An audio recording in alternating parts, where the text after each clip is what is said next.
Welcome to the Accessibility Summit, sponsored by Independent Living Research and Utilization, endorsed by the Joint Council of Extension Professionals, and hosted by the University of Arkansas System Division of Agriculture Cooperative Extension Service.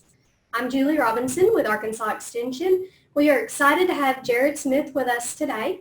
Jared is the Associate Director of WebAIM with over 16 years of experience working in the web design, development, and accessibility field. Jared is a highly demanded presenter and trainer that has provided web accessibility training to thousands of developers throughout the world to help others create and maintain highly accessible web content. Today, Jared will be presenting Implementing and Evaluating Web Accessibility.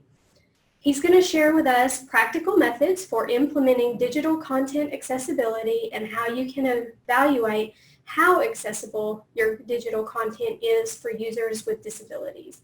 So with that, Jared, I'll hand it over to you. Okay, thank you, Julie. Appreciate the introduction and happy to be here again today to present on web accessibility. I provided an introduction to web accessibility yesterday, and today we'll provide a little more additional detail into web accessibility. WebAIM is based at the Center for Persons with Disabilities at Utah State University, and this is what we do. We're so passionate about web accessibility, and we're excited for the opportunity to share some more information about web accessibility with you today. There's so much with accessibility. We spend 2 full days in trainings teaching people about web accessibility, and these are just a few additional benefits of accessibility beyond just the very apparent initial need for accessibility to provide the needs of users with disabilities. But it also encourages good design and development practices. We've found that accessibility makes things better for you, for the people that are building websites, that are maintaining web content. It can really make your lives much easier by focusing on best practices and good, clean code and efficiency and good design and usability. It also supports search engine optimization, or maybe search engine friendliness is maybe a better way to state that. You know, accessibility isn't search engine optimization, but by making your content more accessible to assistive technologies that people with disabilities might use, you're making your content more machine readable. When you make your content more machine readable, it's naturally more compatible with search engines. It's more friendly to those. And we and our clients have seen many search engine benefits from implementing good accessibility. And we'll talk a little bit later about some of the things that support search engine friendliness. It also supports internationalization. So we talk about usability and compatibility and adaptability of our content by providing good accessibility, which is focused primarily on ensuring the text content is available to your users. That also supports translation and internationalization and general understandability of your content for a diverse audience. It also supports mobile-friendly content and adaptability of your content based on different devices, as we consider the needs of users with various assistive technologies that may enlarge content or override your page settings or colors or increase your text size. By having your page adapt or respond to those various environments, you're also making it more adaptable for mobile devices. So those are a few other benefits. You know, my focus will be on accessibility for people with disabilities. And as we start to implement accessibility in our websites, we tend to see this progression with accessibility over time, and I think we can relate that to the progression of the accessibility of public transportation historically, as it has been required to be accessible by the Americans with Disabilities Act. Before the ADA was first enacted, our buses were inaccessible. They were very difficult. I mean, pretty much impossible for a wheelchair user to use buses. The ADA changed that. Yet we still had people before and around the time that the ADA required accessible public transportation.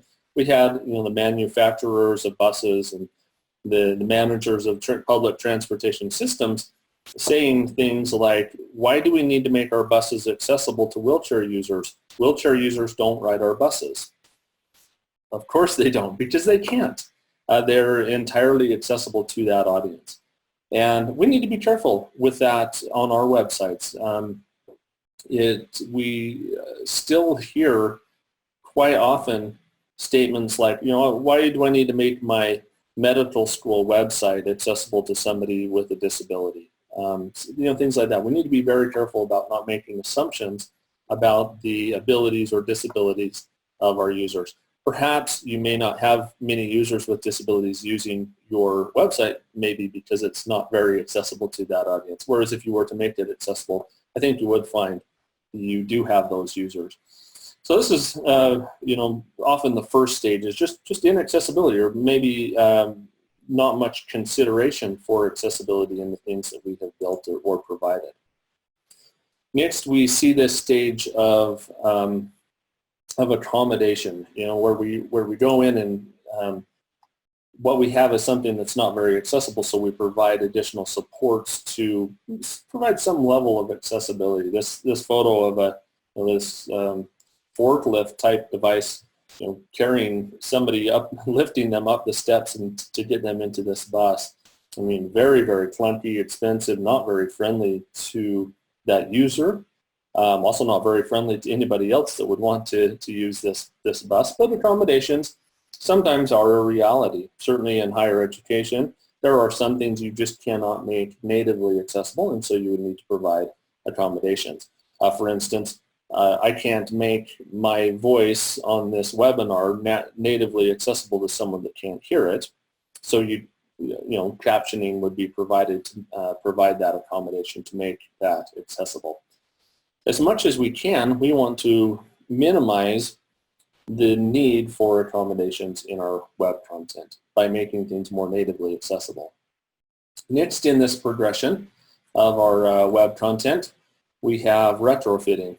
And retrofitting is where we take something that isn't very accessible and we tend to bolt onto it accessibility. So for buses, we take a cutting torch and we cut a hole in the side of the bus and we bolt onto it this hydraulic lift. And it worked. It provided accessibility, but it still was not very natural. It was very much a different experience for users with disabilities.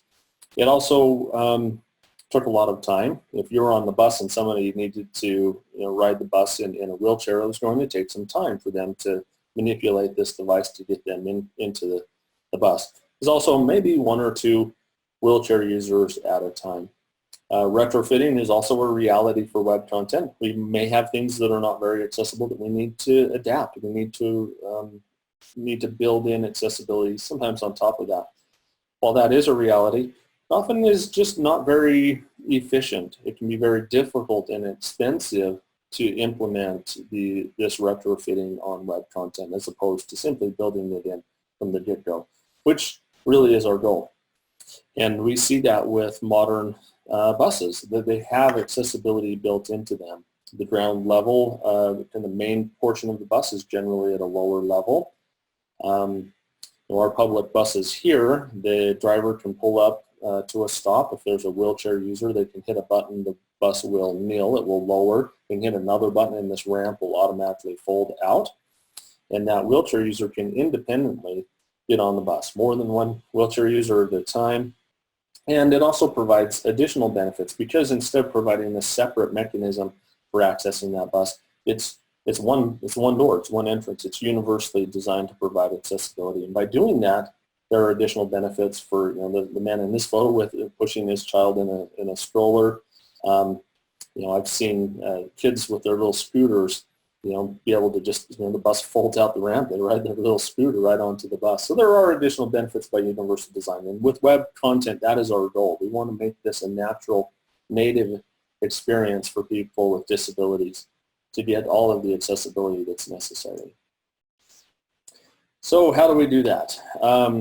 Fortunately, there are guidelines or standards along the way that help inform and can help guide us when it comes to accessibility. I'm going to focus today on the Web Content Accessibility Guidelines version 2.0, or WCAG is how I will probably say that. These guidelines were finalized in 2008, so they're starting to show their age a little bit. These guidelines are in the process of being updated.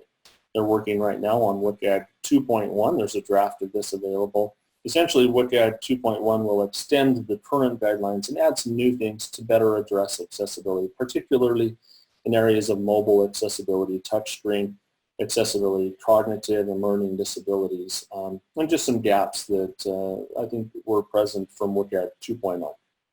So this will be a very welcome addition to these guidelines. And they're expected to be released probably next summer is their goal. These guidelines are very principles-based and more technology agnostic, meaning they don't really focus on specifically how you implement accessibility in a particular technology. They focus on these higher level principles. The difficulty with that approach is that very often it's really confusing to understand what they actually mean. What are these guidelines telling you? What are they requiring of you? And you'll see that as you get into the guidelines. It sometimes can be very difficult to actually understand what they even mean, let alone what you're supposed to do with those guidelines. That's a lot of the work that we do is help people understand better those guidelines and implement them. We have on the WebAIM site a checklist for WCAG 2.0. It's essentially our interpretation of WCAG 2.0, where we've taken all of these hundreds of pages of materials for the guidelines themselves. We've boiled it down to 6 pages just to help you understand the most important things that you can do for implementation and evaluation of web content to these guidelines. So that's available on the webaim.org site. Now there are 2 primary portions of WCAG 2.0. First is the normative section. So for those of you that are at least of my generation, you may understand the reference here to norm.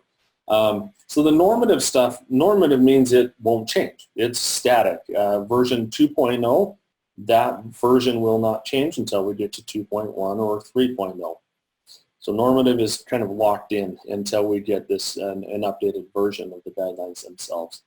This is the stuff that's required for conformance or compliance with the guidelines. Here's where we find those 4 foundational principles of WCAG 2.0, perceivable, operable, understandable, and robust, and I'll review those again in a moment. Below these high-level principles are guidelines, and guidelines are very high-level statements about accessibility. They're things like provide alternative text for non-text content, make things keyboard accessible, don't cause seizures, things like that. Very high-level, good ideas, but a little hard to know exactly how you evaluate to those. Below those, really where the rubber meets the road are the success criteria. These are the individual measurable aspects of the guidelines that we can, for the most part, look at our website and determine whether it meets or does not meet the requirements of a particular success criterion. So that's where conformance is measured, is at that success criteria level. Every success criterion is assigned a level, A, AA, or AAA. So single A success criteria, if you meet those, or if you don't meet those, users are likely going to have great difficulty in accessing your web content. AA success criteria, if you don't meet those, users may have more difficulty or take more time or experience more frustration in accessing your web content. AAA, those are more kind of enhancements to accessibility.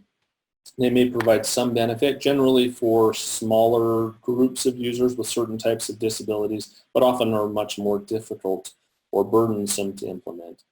There are very few websites on the planet that are fully AAA conform. AAA would mean that you meet A, AA, and AAA requirements of these guidelines. Very few websites that are fully AAA. Wouldn't even be relevant for many websites.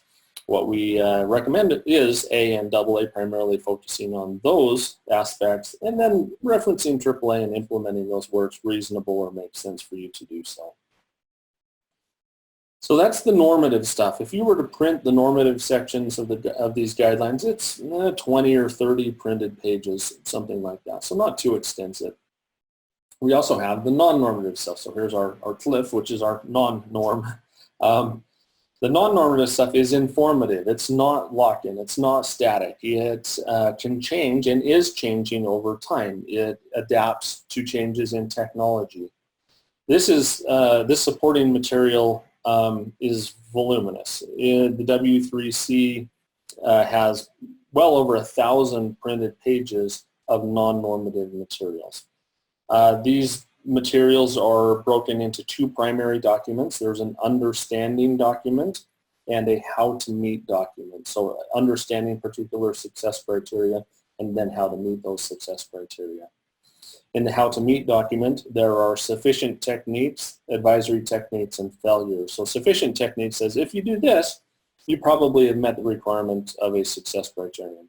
Advisory techniques, if you do these things, it supports accessibility, supports compliance, but doesn't necessarily ensure it. And failures, if you do this, you probably have not met the requirements of a particular success criterion.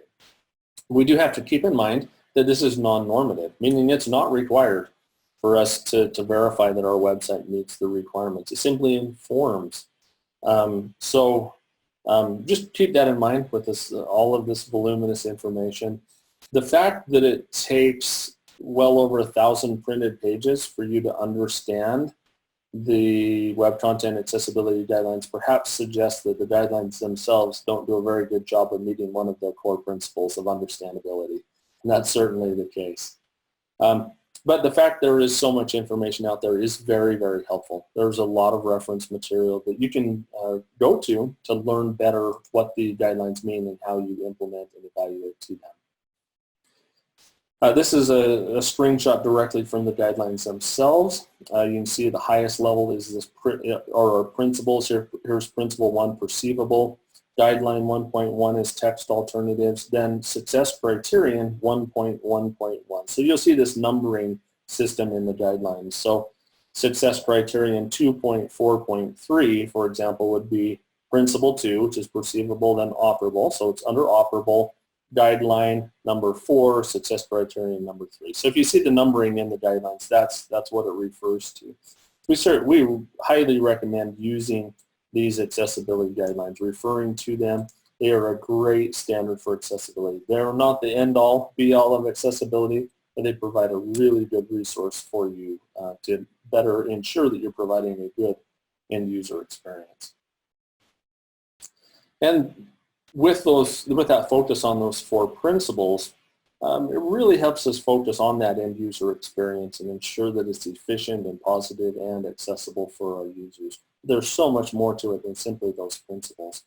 I would suggest that before we even start to look at accessibility principles and guidelines and evaluate, there are things that we should do first. I think that we first need to make sure that what we're creating is useful, and then that it's usable, and then let's worry about accessibility. Very often we'll have clients come to us with something that they want us to help them make accessible, and we'll look at it and it's simply not usable. It's not friendly. It's not intuitive. Very difficult for anyone to understand how it works. And there's a phrase that I use sometimes, and that's web accessibility lipstick on a usability pig. If you have something that is truly unusable, that's not very friendly, no amount of accessibility technique is going to fix that. It doesn't matter how much accessibility lipstick you slap on this usability pig, it will still be a usability pig. And so accessibility techniques are very helpful, but we need to focus first on usefulness. It doesn't matter how accessible your content is if nobody visits it, right? You want things that are actually useful to people, and then make it usable.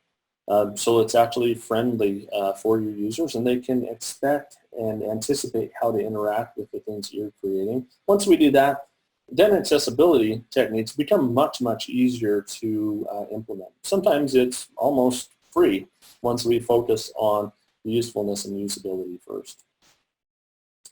So when we get to that level, once we have something that we think is really useful and it is usable for our users, as we start to consider specific accessibility techniques, there are several things that we can do. There are 2 key words that I want to focus on for the next little bit, and those are structure and semantics. It is the application and content structure to facilitate understanding and navigation. So that's the structure aspect, where we can structure our content in ways that are really useful for accessibility. And then our semantics of components, meaningful and accurate. So the word semantics means meaning. We can assign, we can use code and markup and structure in our web page to add meaning that is then beneficial for accessibility. And I'll talk about these in more depth. So structure and semantics, two really key important points to ensuring an accessible experience. So as we consider structure and semantics, one of the most important things that we can do for accessibility is to define a logical heading structure. So headings generally are the big, bold text that identify significant page areas. Every heading should describe a section of content. So the biggest bold heading at the top of the page should describe the content itself. We then have subheadings below that that describe sections of content. And we end up with a structure of headings that describe sections and then subsections below those and maybe subsections below those. So a few guidelines to help facilitate good accessibility. One is typically one first level heading or H1 per page. There's some real benefits to this by having that first main heading at the top of our main content be a single H1. Screen reader users can navigate by headings within a page. They can hit the H key to navigate through only the headings. They can pull up a list of the headings on a page. In most screen readers, they can also navigate by heading level by hitting the 1, 2, or 3 key and so on to navigate by heading levels. If your main content area begins with a single H1 and you do that consistently throughout your site, when a screen reader user comes to your page, they can hit the 1 key and they immediately jump to that first level heading, which does two things. One is it tells them immediately what the page is about, and two, it sets focus to that heading, which is at your main content area, thus allowing the user to bypass all of the stuff that precedes that main content area, all of your navigation, search, sidebar. So that's a really, really powerful technique to facilitate navigation and understanding of what your content is about. Really, if you take your headings of a web page and you view them in isolation, pull out just the heading text of a web page, it should essentially function as a table of contents for that page. It should describe all of the main areas with a structure that indicates the significance of each section and subsections within that.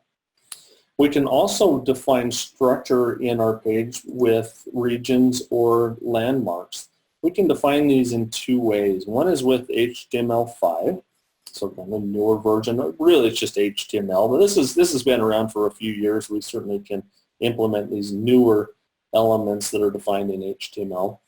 We can define the header of our page for the top part that would include maybe the site logo, search, navigation, any header type stuff, nav for navigation elements, main for our main content area, footer for the footer that goes at the bottom, and a side. A side is for sidebar content like see also or related links, generally related to the main content of that page. By defining our page and defining every aspect of our page in these 5 elements, screen reader users and keyboard users can navigate by these regions to quickly jump from significant page area to the next significant page area. They can pull up a list of these regions on a page. This is really, really helpful for accessibility, just to facilitate jumping around to major areas of the page. Regardless of how it looks, we can define these regions in the back and in the code of our page to facilitate accessibility. We can also define these with ARIA landmarks. I'll talk about ARIA and define that in a little more detail, but we can add simple attributes to things in our web page, such as role equals banner, which is the same as header. They have the same meaning, just different ways of coding this up in our web page. Navigation for navigation elements, main. Content info is for our footer content. Complementary is for sidebar, the same as a side. And there's also in ARIA the search landmark that allows us to define the search element within our web page. So these are really great things that you can probably add to your web page right now, if they're not there already, to facilitate better accessibility. Of course, there's also alternative text. A screen reader cannot interpret the content of an image and provide that to the user. So we need, as authors, to identify or provide alternative text for non-text elements. 2 keywords to consider are content and function. What is the content of that image? And if the image has a function, meaning you can click on it and do something, what is defining or explaining what that function is to the user. So this is generally defined in our web page is using the alt attribute of the image tag. If you don't understand the code stuff that I'm going to show, don't worry about it. Just focus on the principles. So we can, for instance, for a photo of me within a web page, we can give it alternative text or an alt attribute of Jared Smith. That conveys the content of what that image is that it's me. It's a photo of me, Jared Smith. We need to be careful that we don't provide descriptions for our images, or what do our images look like. Compare, the alternative text of Jared Smith. What if it were instead, strong, dashingly handsome, rugged? Maybe that wouldn't be very accurate. But you can see how the description of what an image looks like can be very, very different from the content of what that image conveys. Focus on content and function. The alternative text can also be presented in the context or surroundings of an image. So if we had a photo of me in a web page and immediately below it was text of Jared Smith, that text of Jared Smith would be sufficient. That would convey the content of that image. That would be sufficient. So if you do have an image that where the content is conveyed nearby, or if the image is purely decorative, it doesn't convey important content, then you would give that image alt equals quote, quote. That's a way of indicating the image is decorative or the content is somewhere else nearby. Alternative text, also super, super important for accessibility. One question you can ask is, if you couldn't use a picture, what text would you put in its place? It's a great way to know what good alternative text very often will be. If you couldn't put the image, what text would you put in its place? If you wouldn't put any text in place of the image, that may suggest an empty or null, N-U-L-L, alternative text, which is alt equals quote, quote. Another thing you can do to define structure and semantics is to define lists and use lists appropriately. OL for ordered lists in our HTML code. Those are lists that have a hierarchy or order. UL for unordered or bulleted lists. With unordered lists, you could rearrange the order and it won't impact their meaning. DL is for definition or description lists. Historically, DL was used for definitions and terms. So here's a term and below it is the definition for that term. With HTML5, that's been expanded to be for name value pair. So you can use it for any sorts of things that go together. A very common usage is an FAQ. Like, here's a question, below it is the answer. And that creates a semantic relationship. So semantics, meaning, it creates this association between those. When a screen reader user encounters a list, it will tell them the type of list and the number of items within that list. That's really helpful. If I hear ordered list with 7 items, I immediately know, okay, there's a hierarchy or order here, and there are 7 items within the list, which is something that we get visually pretty easily too. We can easily see the numbers and how many items are within that list. Also with semantics, we need to make sure that we're providing meaningful linked text, so avoiding things like click here, even read more, continue. If there's not a real clear understanding of what that link is going to do, we recommend providing additional context for that link. Also, form labels. When you come to a form and you say a name field and you see the text name and next to it you see a text box, you know that you would type your name into that text box. You know that because you've created this visual association between the text name and the text box that's right next to it. Someone that's blind can't make that visual association based on layout or proximity. So we need to provide an explicit or a programmatic association between that label text and the form control that it describes. So in our HTML, we do that with the label element. I'm not going to get too much into the code here. We have good articles on the WebAIM site if you want to get into the details, but we use the label element to associate that label for a particular control. By creating this association in our code, this says the text of name is the label for this particular input that has an ID of name. Now, once we've created that association, when a screen reader comes to that text box, it will read it, identify it as being the name input. Most screen readers would say something like name edit. Edit indicates that it's an editable field or a text box. That's really important if a screen reader user is jumping from form control to form control within a page. That will help identify what those particular form fields are for based on their associated label. So every form field must have an associated label of of some type. For other types of form controls like buttons, we would need to make sure that they have a descriptive value or text within a button. If you simply have an empty button, sighted users may see a button, but a screen reader would simply read it as button. We need to describe what that function of that button is. Search, for instance, within the button or as the button value. We also want to associate data cells to row or column headers. When we visually come to a data table, we can look at a particular piece of data and we can visually scan up and down, left or right, to determine what the content of, or what the meaning of that particular data cell is based on its column header and maybe row header. But we do that based on a visual association. Someone that's blind, again, cannot make that visual association, so we need to provide an explicit association by defining our table headers with the TH attribute. TH is for table header as opposed to TD for table data cells, and identifying the scope of those headers, whether they're a column header or a row header with the scope attribute. As soon as we do that, as soon as we identify all of our column headers as column headers and all of our row headers as row headers, every particular piece of data within that table will have an association to a column header and, if it's present, a row header.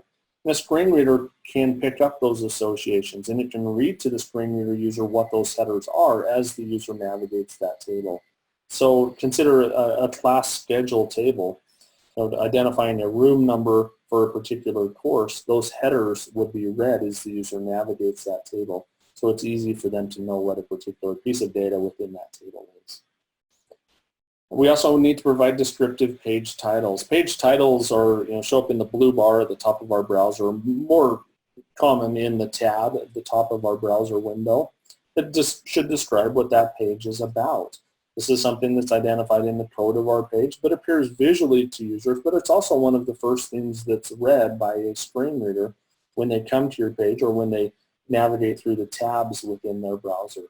So having a good descriptive page title is also very, very helpful for accessibility. It should generally be succinct and short, but descriptive of what that page is about.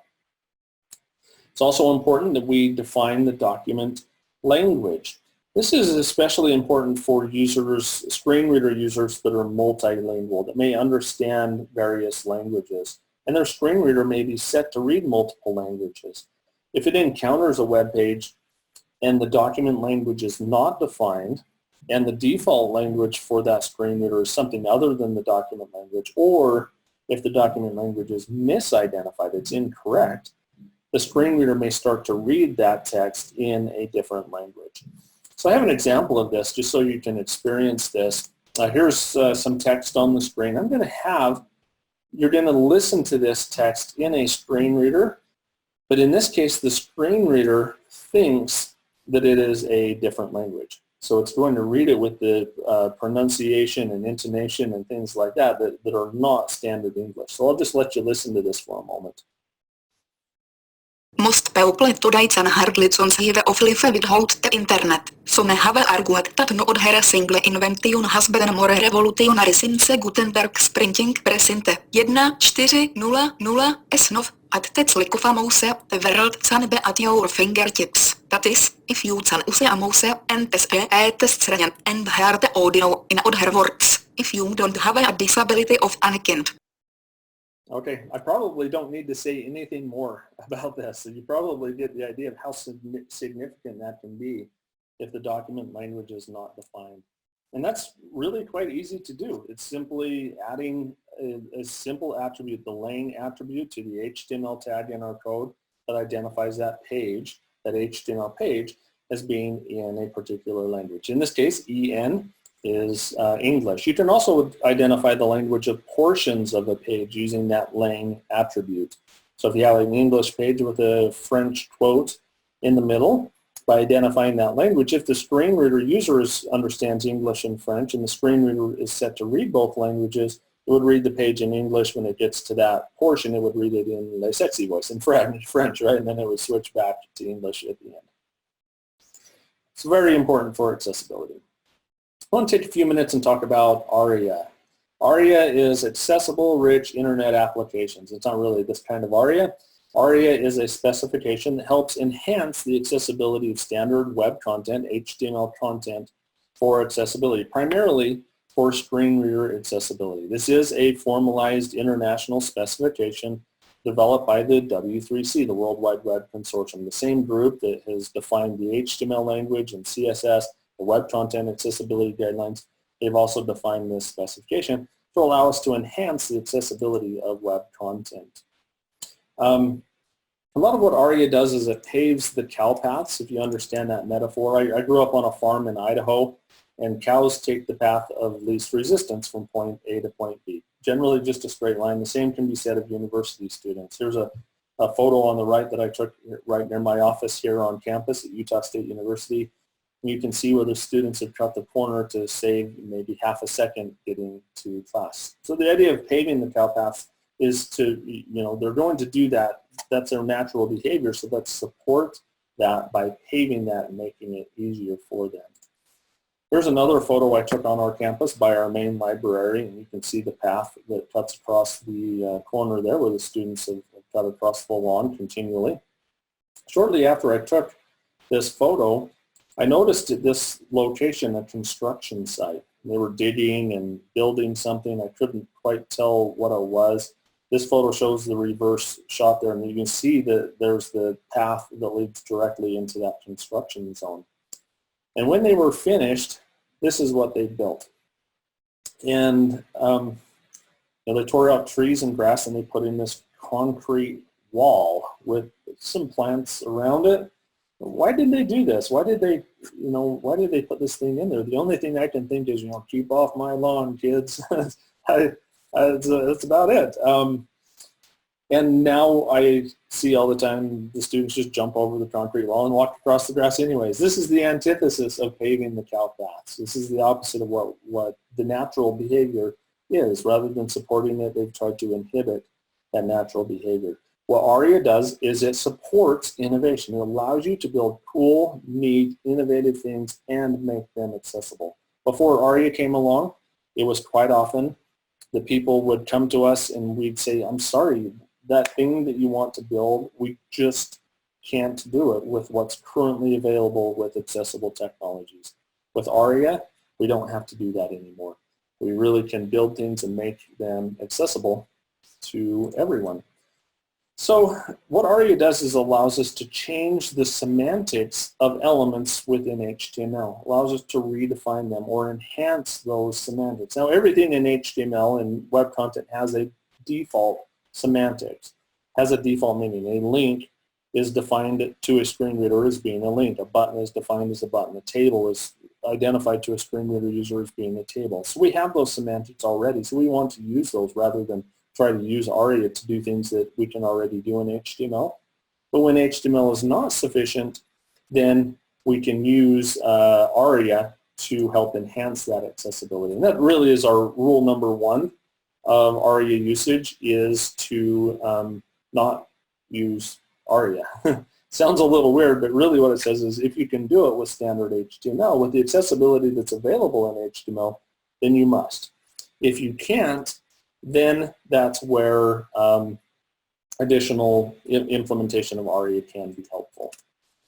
So a lot of what ARIA does is it really changes and enhances the default semantics of HTML to these API values that screen readers already understand. There's a lot to this slide, but essentially when you have a web page and you build accessibility into it, the browser, Firefox or Chrome, is going to interpret the code that you provided, and then it's going to convey to a screen reader the accessibility information via these APIs. Just intercommunication channels between the browser and a screen reader.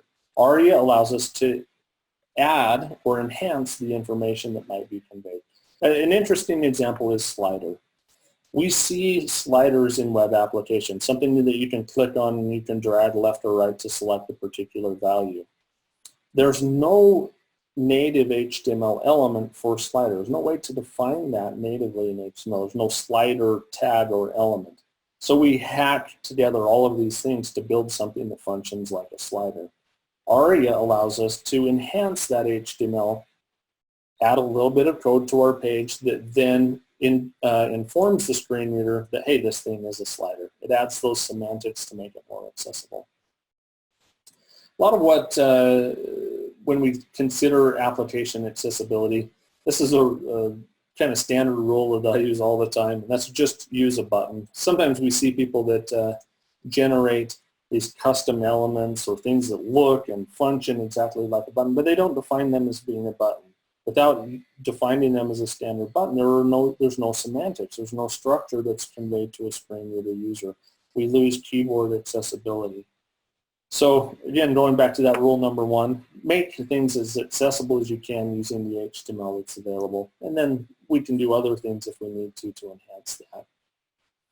Speaking a little bit more about keyboard accessibility, it's really important that we focus on keyboard accessibility.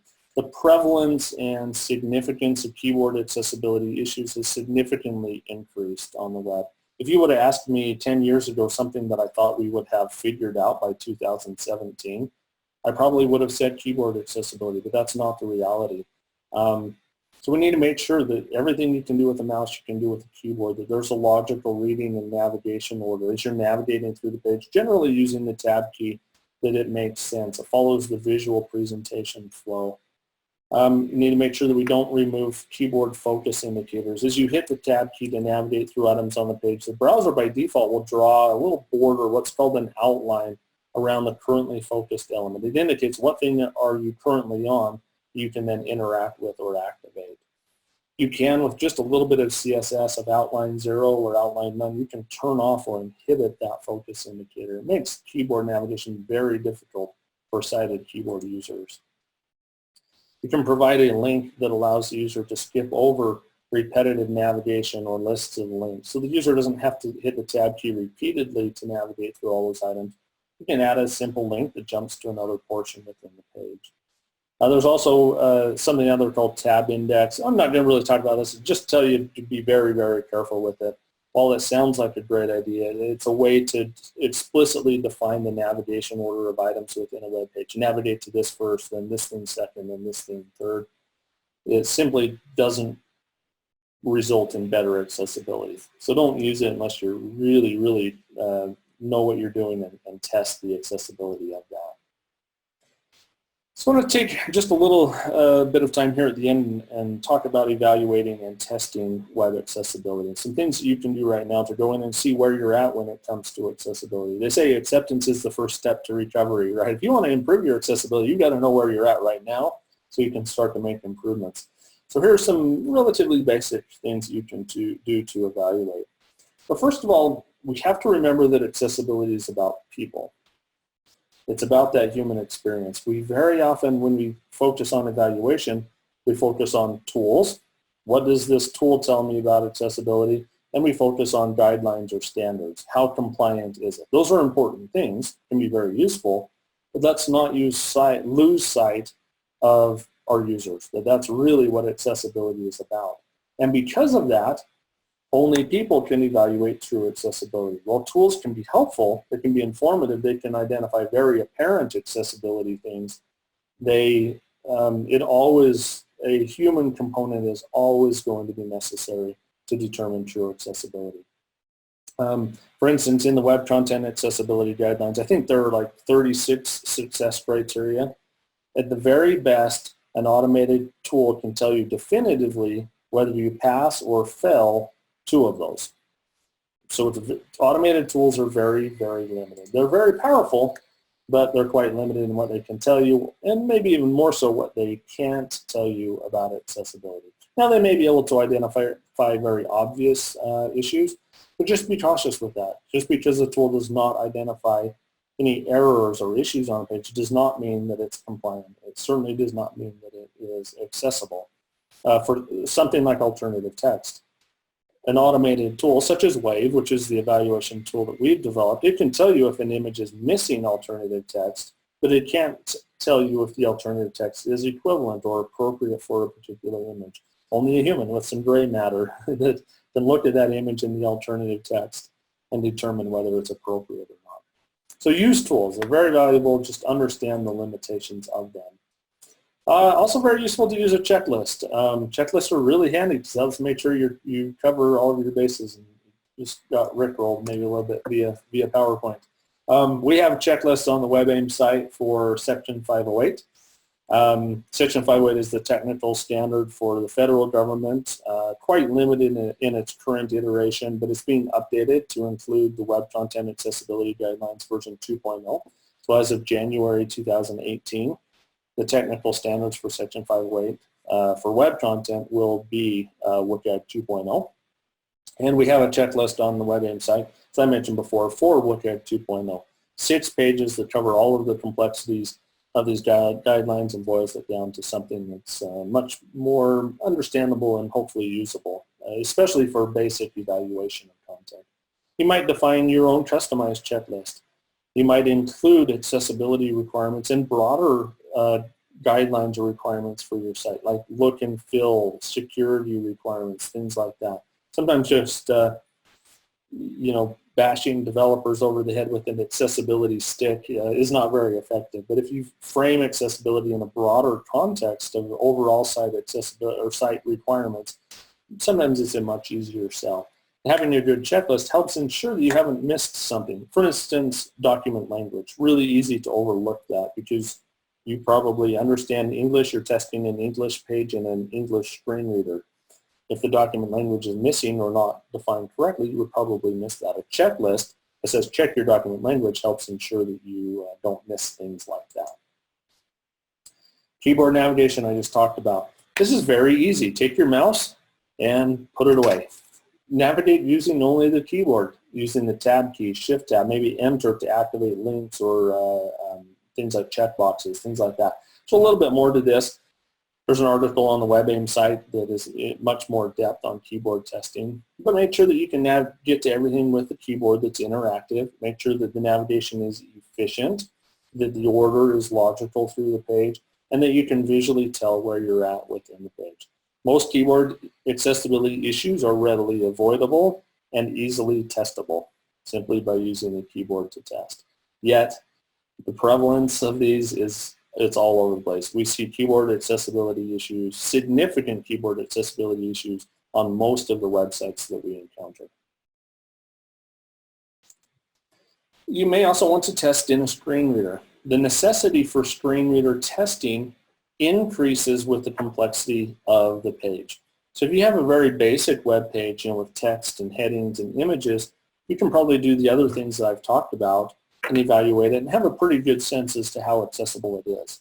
When you start getting into things like dynamic content or complex interactions or ARIA or HTML5, these kind of newer innovative things, that's where screen reader testing becomes more necessary. There are a lot of screen readers out there. While screen readers can be a bit daunting, it doesn't take a whole lot to learn basic accessibility testing using a screen reader. We recommend when you come to a web page, just open it and let the screen reader read the page. Just read it from top to bottom, listen to it. We recommend not looking at the page as you listen to it. Sometimes if you look at what the screen reader is reading, you actually hear what you see, not what the screen reader read to you. So we recommend turning off the screen or looking away. We also recommend not using a mouse. Most screen reader users will not be using a mouse. It's a visual input, so try to focus on using the keyboard while testing. After you listen to the page, then go back and focus on navigation, interacting with the page, navigating through forms, considering document structure such as headings, regions that I've talked about, and then also more complex things like dynamic content or interactions. And just make sure that it's accessible using that. We do have on the WebAIM site tutorials for JAWS, which is the most common screen reader, but relatively expensive, generally over $1,000 for a license for JAWS. NVDA, which is a free open source screen reader for Windows, generally what we recommend for most basic testing because it's free and much more lightweight for testing web content. And VoiceOver on Mac. If you have a Mac or an iOS device, you have the VoiceOver screen reader and it's built into that. So it comes free with all Mac devices. So we have tutorials for all three of those to help get you up to speed on how to use and do basic testing using those. Don't worry about screen reader pronunciation. You may have difficulty understanding a screen reader at first. It's going to read things in the way that it thinks that they should be read. don't worry if it reads things or pronounces names or acronyms incorrectly. There's not a whole lot that you can do about that, for one, and there's no really good solution for it. So just don't worry about that. And just know that sometimes screen readers can be complex. They can be a little bit buggy, and you follow the rules, and sometimes the screen readers still have difficulty presenting things correctly. We get asked quite a lot about accessibility testing with users with disabilities, and we recommend that you don't do that. Don't do accessibility testing with users with disabilities. You might be saying, wait, what? Why would I not do accessibility testing with the actual users that I'm trying to implement accessibility for? Well, what we recommend instead, and there's it's a little nuance here, is we recommend conducting user testing and including users with disabilities. If you're going to do user accessibility testing with users with disabilities, first of all, get your act together first. Don't bring someone in to identify obvious, apparent issues that, say, Wave could identify for you. If you focus more on user testing, you're going to focus more on the broader user experience. If you focus only on accessibility testing, you're going to focus on instances of inaccessibility. You can fix instances of inaccessibility, missing alt text or missing form labels or table headers, yet still have an overall experience that's not very friendly. It's not very efficient. User testing focuses on the broader experience, and when you do that, you can still identify the instances of inaccessibility. So I think user testing is great. It can be very, very valuable, very insightful as far as your accessibility evaluation process goes. So those are kind of our methodology. These are the things that we do. And use the automated tools, use a checklist, do keyboard testing, test in a screen reader, and do conduct user testing. And really, if you do these things and with that focus on the end user experience, you're going to end up with a website that is going to be accessible and compliant. So with that, I will say thank you. Thank you, Jared, and thank you everyone for joining us today.